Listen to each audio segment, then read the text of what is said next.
Honorable members, a perusal of the document tabled by the Honorable Junet Mohammed and the version conveyed by the Registrar of Political Parties reveals glaring inconsistencies in both documents.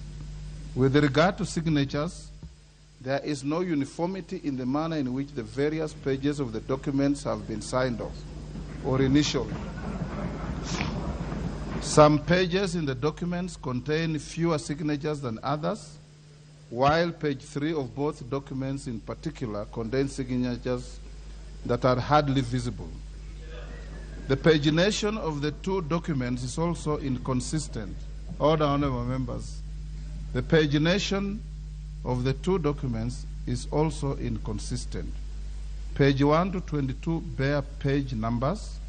Several pages with signatures bear no page numbers, and a paginated page appears randomly between unpaginated pages.